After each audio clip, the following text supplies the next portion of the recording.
di dalam masjid ini tempat duduk yang Bapak Ibu dudukkan malam ini. Boleh jadi Ramadan tahun lalu ada teman, ada saudara kita yang duduk di sana.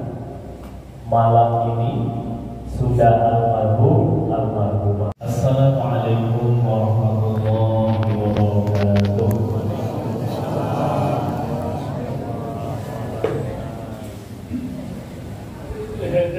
Innal hamdalillah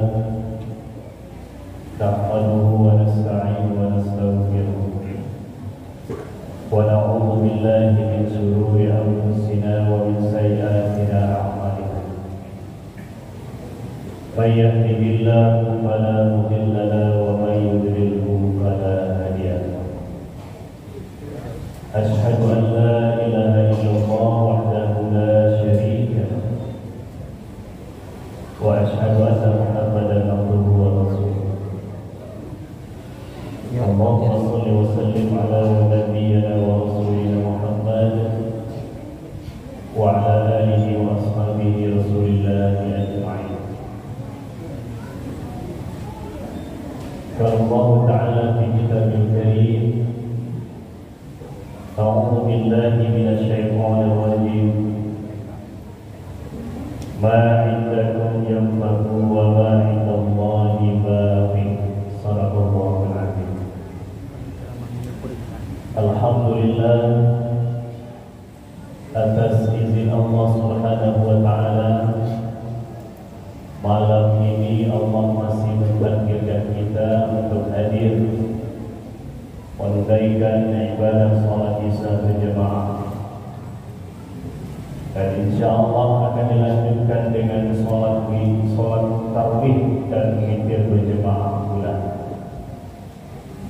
Sembari berdoa berharap kepada Allah, mudah-mudahan seluruh rangkaian ibadah yang kita tunaikan di bulan Ramadan ini, baik puasa itu sendiri dan seluruh amaliyah yang kita tunaikan di bulan suci Ramadan ini, diterima oleh Allah dan Allah masukkan kita ke dalam kelompok orang-orang yang bertakwa.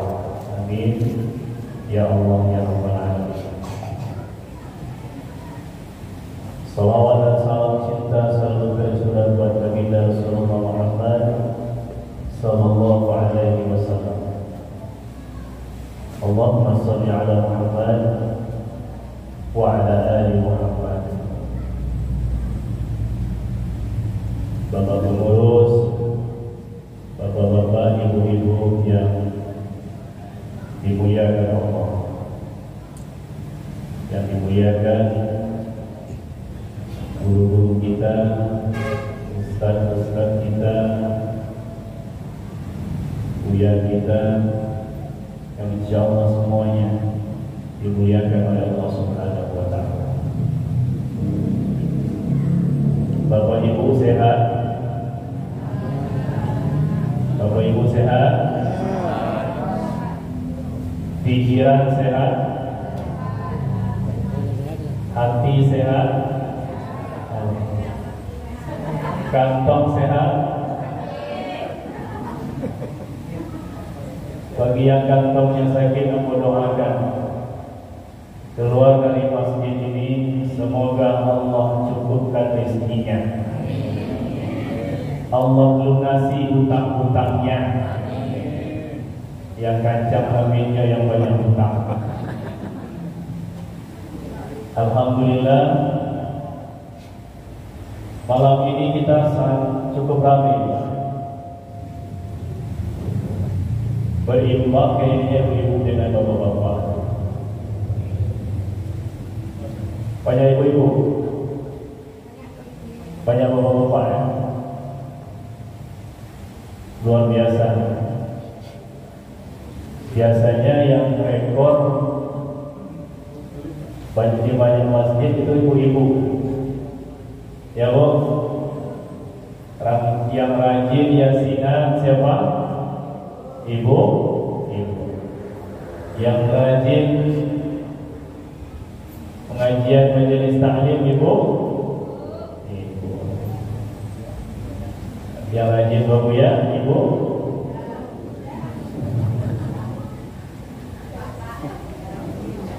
Bapak Ibu yang dimuliakan Allah Subhanahu wa taala.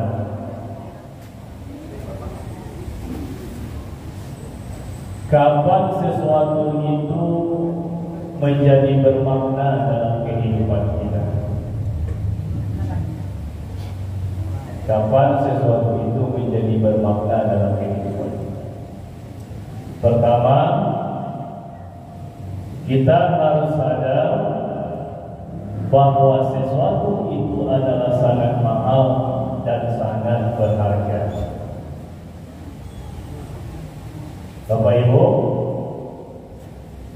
kapan Ramadan itu menjadi bermakna dalam kehidupan kita, menjadi bernilai dalam kehidupan kita? Pertama, kita harus sadar dan meyakini bahwa Ramadan itu sangat mahal dan sangat berharga. Itu dulu satu. Kenapa Ramadan itu sangat mahal dan sangat berharga?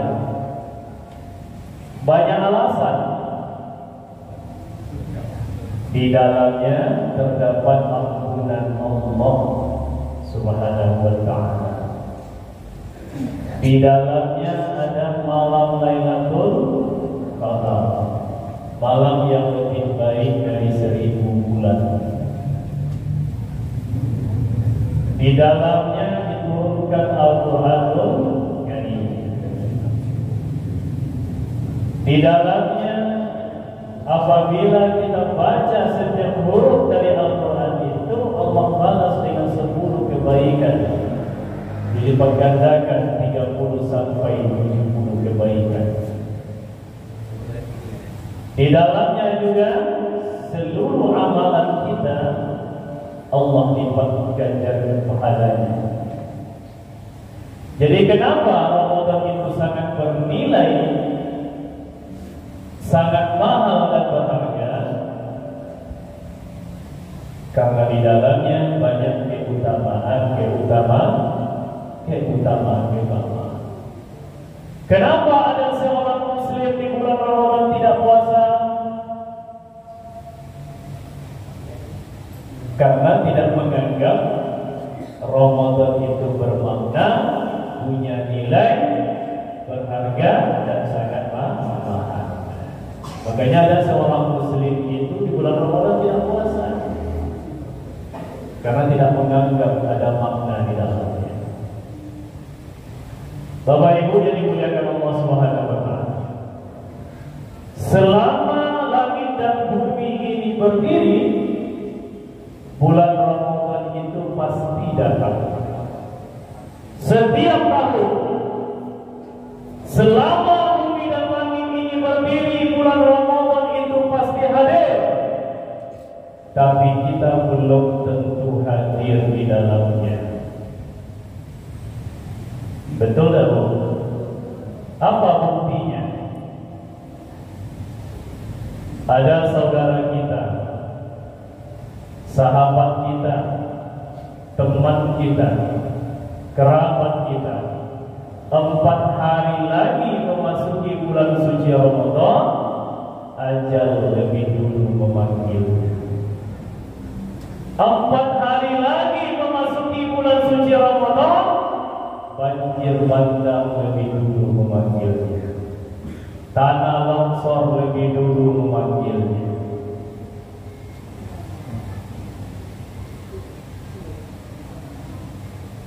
Hari Kamis, 4 hari sebelum Ramadan, pesisir selatan terparah sepanjang sejarah. Semuanya kita mungkin sudah melihat, mendengar. Salah satunya di Suranti,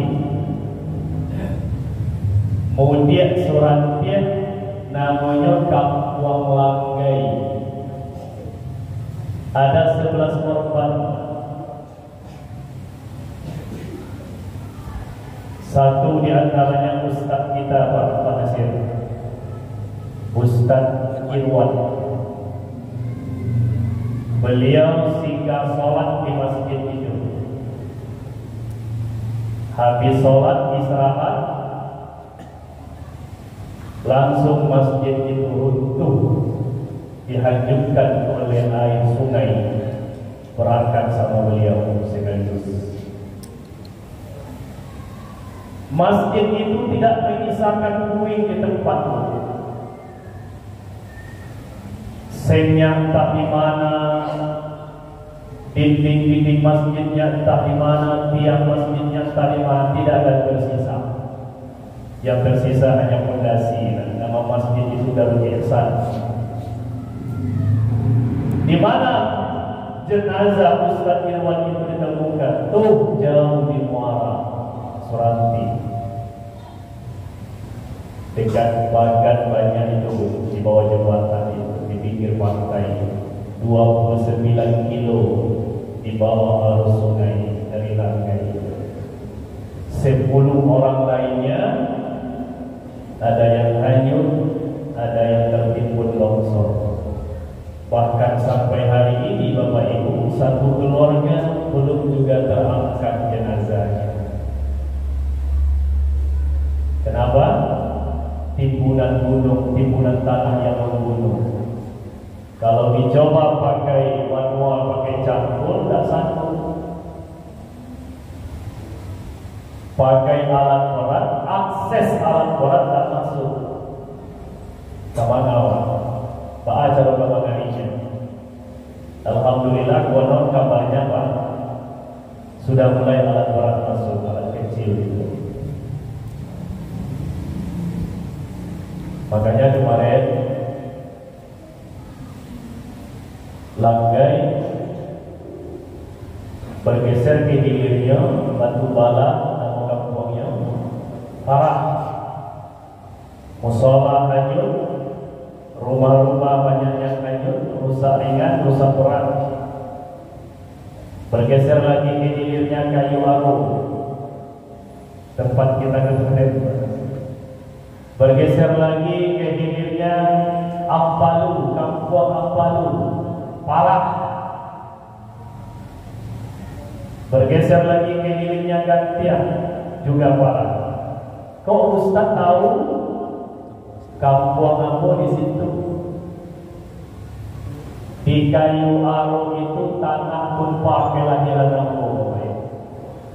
Tapi alhamdulillah, satu-satunya kampung di Mungkin itu yang selamat dari korban jiwa dan korban harta akibat banjir Kayu Arum.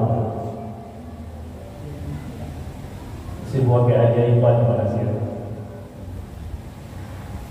Sudah banyak pejabat tentang Yahudi itu terheran Kayu Arum bisa selamat. Padahal sebelah kiri itu sungainya sama-sama tajam. Aku mengira, wah habis makan sungai.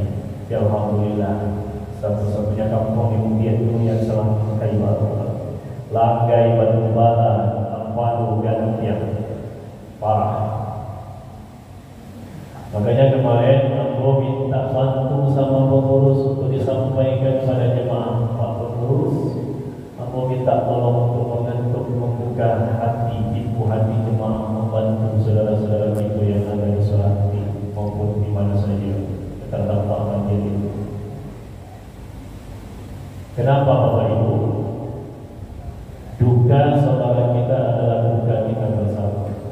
Itulah hakikatnya seorang muslim itu. Kata Rasulullah, orang muslim dengan muslim lainnya ibarat sebatang tubuh kita ini. Ada kepala, ada mata, ada hidung, ada mulut, ada tangan, ada kaki. Begitulah persaudaraan antara muslim dengan muslim lainnya. Bagaimana anggota tubuh ini? Kalau jari kaki tersandung batu tanpa diundang, mantu mengeluarkan air surga. Mulut akan berkata, aduh. Betul? Maka kok mata bulu yang mengeluarkan air sementara kaki yang sakit tersandung? Padahal mata tak sakit, tak tersandung. Padahal mulut tak tersandung. Yang tersandung kaki. Kok bisa air yang keluar dari mata? Kok bisa mulut berkata aduh? Kenapa? Karena kaki saling berkaitan dengan seluruh anggota tubuh kita ini. Makanya kalau satu yang sakit, lainnya terasa sakit. Begitulah kata Rasulullah, persaudaraan seorang muslim dengan muslim lainnya. Awak akan merasa sakit di atas kesakitan saudara awak. Awak akan merasa bersedih di atas kesedihan yang menimpa saudara awak. Kita akan merasa menderita di atas penderitaan saudara-saudara awak. Begitulah persaudaraan seorang muslim dengan muslim lainnya. Dimanapun saja berada. Kalau hari ini awak bisa berbahagia, bergembira di bulan suci Ramadan, nasib-nasib saudara-saudara kita yang ada di Surabaya sana, Allahu a'lam tak bagaimana. Aku sempat kawan bercerita balik daripada Ustaz, aku melihat di Surabaya ada pakaian orang yang tajam di luar. Aku tengok pakaian itu yang penuh dengan lumpur dari kita. Ketika ditanya, Pak, itu baju yang Pak pakai nanti ini, tak ada lagi baju kami, Ustaz. Cuma itu baju yang kami pakai nanti. Makanya kemarin kamu mengajak Bapak pengurus mengetuk pintu hati jemaah, tolong bantu saudara kita. Bantu dengan pakaian, bantu dengan uang, bantu dengan sembako. Karena saat ini mereka benar-benar membutuhkan itu semua. Habis, perabotan habis, pakaian habis, semuanya habis. Alhamdulillah, sentuhan itu membuktikan bahwa jemaah Masjid Jannatul Ma'wa memang menganggap saudara lainnya itu adalah saudaranya seiman. Merasakan sakit di atas kesakitan yang dirasakan. Buktinya sudah terhimpun pakaian layak pakai lebih dari 7 karung warnanya. Juga begitu juga dengan infak berupa uang. Alhamdulillah. Maka aku sampaikan pada kesempatan ini, terima kasih banyak. Jazakallahu khairan katsiran. Semoga bantuan infak yang sudah Bapak Ibu berikan meringankan hisab kita di hadapan Allah di akhirat nanti. Semoga pakaian yang 1 potong, pakaian yang 2 potong, uang yang 10.000, 50.000, yakinlah akan menjadi saksi di hadapan Allah bahwa kita pernah membantu saudara-saudara kita saat ini. Kita tidak tahu entah amal apa yang akan memasukkan awak ke dalam surga. Entah amal yang mana akan membawa awak masuk ke dalam surga. Boleh jadi pakaian yang 1 potong, 2 potong, uang yang 10.000, 50.000 itu menjadi asbab masuknya kita ke dalam surga Allah Subhanahu wa taala atas bantuan yang kita berikan itu. Amin. Ya Allah ya Rabbal Alamin. Nah, Bapak Ibu, pernahkah mereka menduga akan terjadi seperti itu? Tidak. Ramadan tiap tahun pasti hadir, namun kita belum tentu bisa hadir di dalamnya. Di dalam masjid ini, tempat duduk yang Bapak Ibu dudukkan malam ini, boleh jadi Ramadan tahun lalu ada teman, ada saudara kita yang duduk di sana. Malam ini sudah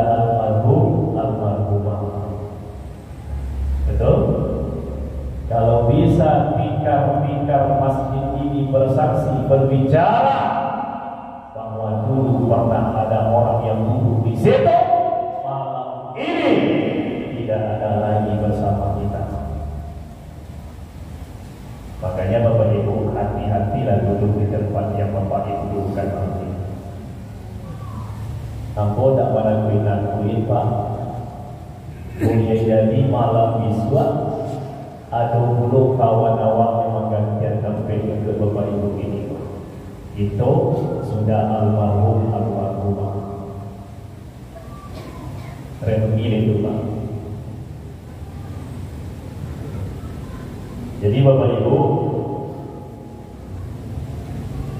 kalau Ramadan yang kita jalani ini tidak bermakna apa-apa, sungguh-sungguh sangat rugi. Kalau Ramadan yang kita jalani tahun ini tidak membuahkan makna apa-apa, Bapak Ibu, sungguh-sungguh sangat merugi. Karena tidak ada seorang pun yang tahu kapan Allah memanggil kita. Kita sebagai manusia, Bapak Ibu, adalah makhluk yang fana. Kata Allah Subhanahu wa taala dalam surah An-Nahl ayat 96, "Ma 'indakum yanfadu wa ma 'indallahi baqi." Apa saja yang ada dalam genggaman awak malam kini habis. Apa saja yang ada dalam genggaman awak ini, Bapak Ibu, akan habis.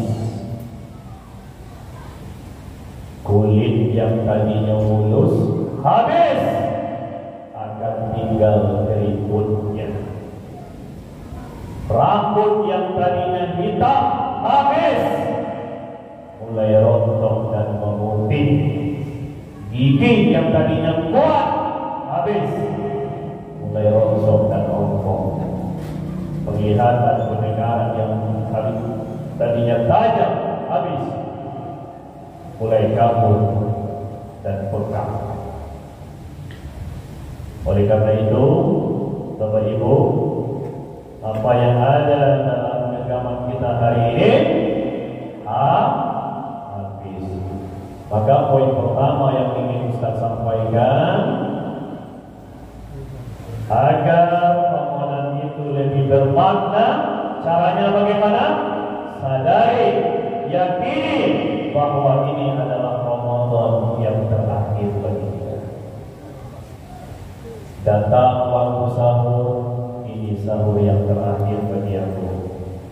Datang waktu berbuka, ini mungkin waktu berbuka terakhir bagi aku. Datang waktu tarawih, mungkin ini waktu tarawih terakhir bagi aku. Jadi supaya Ramadan itu lebih bermakna, harus begitu Bapak Ibu. Kita menganggap bahwa Ramadan tahun ini adalah Ramadan terakhir. Kalau tidak begitu cara kita, Ramadan tidak akan bermakna-makna, tidak bermakna apa-apa dalam kehidupan kita. Tak payah puasa tahun ini, dan tahun besok masih ada Ramadan. Tak payah tarawih tahun ini, dan tahun besok masih ada tarawih. Ya kok sampai usia tahun besok kok tidak? Maka lindungi. Poin pertama, jadikan Ramadan ini Ramadan terakhir bagi kita. Bapak Ibu, Islam itu sangat menginginkan agar pemeluknya harus lebih baik dan lebih baik. Rasulullah SAW mengatakan, barang siapa yang Ramadannya sama saja dengan Ramadan tahun kemarin, dia rugi. Dan yang lebih parah, barang siapa yang Ramadan yang tahun ini lebih buruk dengan Ramadan tahun lalu, dia celaka. Sama saja dengan Ramadan tahun lalu, dia celaka, dia rugi.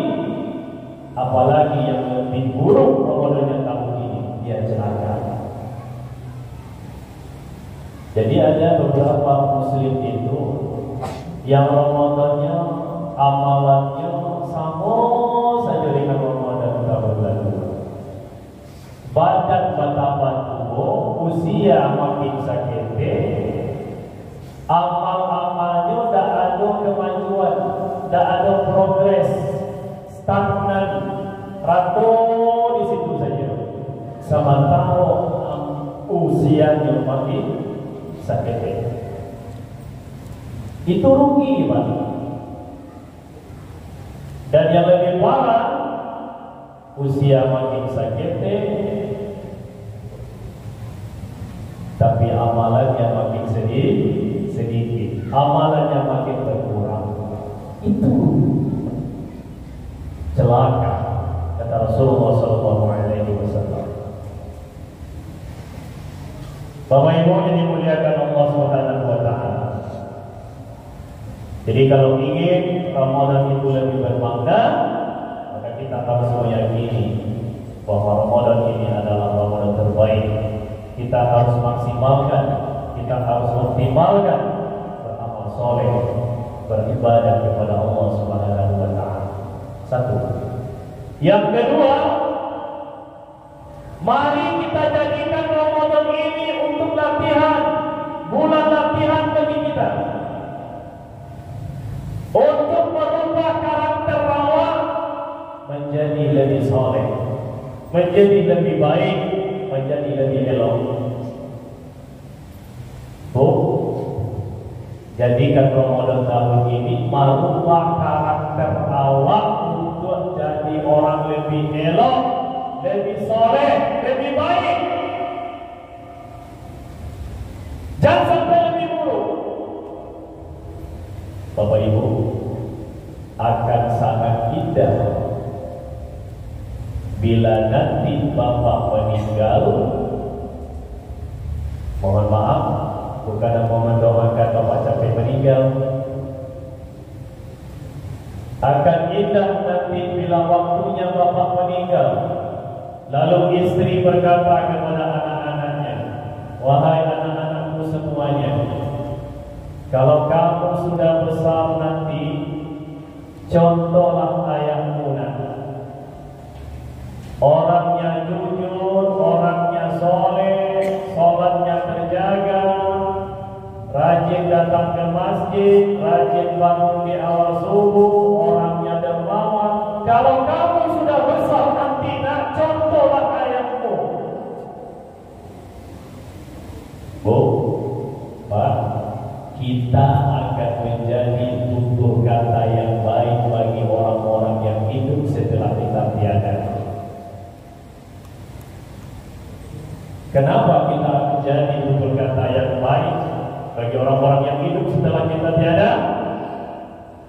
Karena karakter kita, pribadi kita menunjukkan kebaikan kesolehan. Jangan menjadi tutur kata yang buruk bagi orang-orang yang hidup setelah kita meninggal.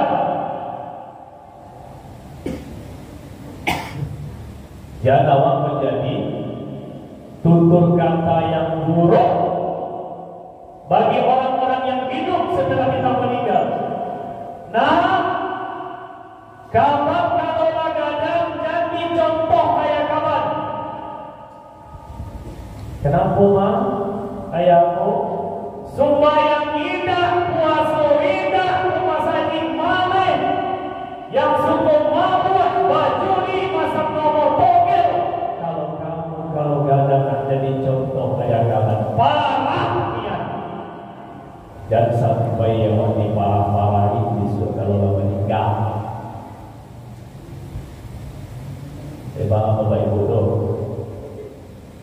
Paham? Ya payah siapa mengizin di situ. Jangan awak menjadi tutur kata yang buruk setelah awak meninggal. Jadilah awak tutur kata yang baik. Bagaimana supaya kita menjadi tutur kata yang baik bagi orang-orang yang hidup setelah meninggal? Ramadan ini kita isi waktunya untuk berubah karakter awak menjadi orang soleh, menjadi orang baik. Nah, mudah-mudahan Allah berikan kita kesempatan Allah beri penuntun langkah kita untuk menjadikan Ramadan ini lebih bermakna dalam kehidupan kita. Mudah-mudahan Ramadan ini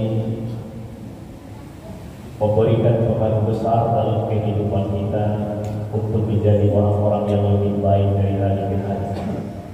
Mudah-mudahan Ramadan tahun ini memberikan dorongan kontribusi besar dalam kehidupan kita untuk menjadi orang-orang soleh dan soleha yang akan menjadi tutur kata yang baik, menjadi contoh nanti bagi orang-orang yang masih hidup setelah kita dipanggil oleh Allah Subhanahu wa taala. Amin. Ya Allah ya Rabbal